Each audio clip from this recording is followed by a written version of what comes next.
Барлықтарыңызға сәлем. Мен жолдасым айтқанмын, күн ысып кетті, жеңілдеу болады, құстың етін алайық десем, бір коробка окорочка кетті. Енді осыны үлгіріп жіберейік деп жатырмыз. Маған жолдасым бөліп шауып берді. Қалталарға салып тастадым, морозильникке. Енді міне осылай шелектің ішіне салдым да үлкен шелекпен жуып жатырмын.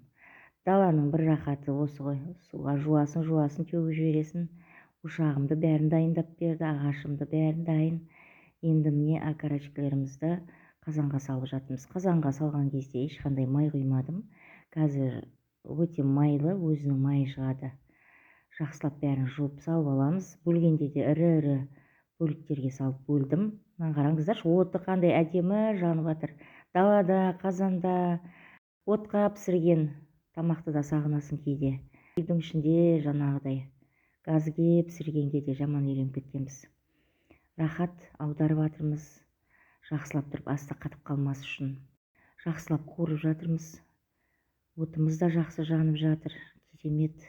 Енді міне осы дәл шелекке су құйдым да осы жерден картошканы да жуа салып, өйстіп қазанға салып жатырмын. Картошканы ірілеу қылып турадым. Бәрін жақсылап араластырамыз қазір.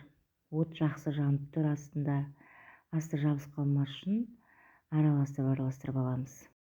Етіміз бен картошкамыз жақсы қуырылды. Енді тұзымызды қосамыз жақсылап. Мен енді 2 ас қасық тұз қостым. Өйткені үлкен көлемде жасап жатырмын. Міне қара бұрыш қостым. Қара бұрышты да молда өзіңіздің қалауыңызша қосасыздар. Өзіңіздің қалаған дәмдеуіштеріңізді қосыңыздар. Және аздап су қостым. Суды құйып, міне суым қайнағаннан кейін бетін жауып, жаймендеп астын бұқтырып қойдым. Астына осы жолы қиғалап қойдым. Қиып өткені бабымен піседі, бабымен жанады. Міне 1 сағаттай қайнағаннан кейін 1 сағаттай бұқтырып қойдық. Пісіп шықты. Окорочкамыз бен картошкамыз пісіп әдемі болып пісті енді. Қазанға отқа піскен тамақ шынымен де өте дәмді, өте керемет болады екен.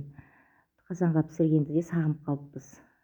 Жақсылап түсіріп аламыз. Мінекей қараңыздаршы, қандай әдемі болып шықты. Енді бетіне жуамызды салып, және де ас көгімізді салып, дастарханға ұсына берсек болады. Бізбен бірге дайындаңыздар. Астарыңыз дәмді болсын. Ұнап жатса комментарий жазып пікіріңізді қалдыруды ұмытпаңыздар. Сау болыңыздар.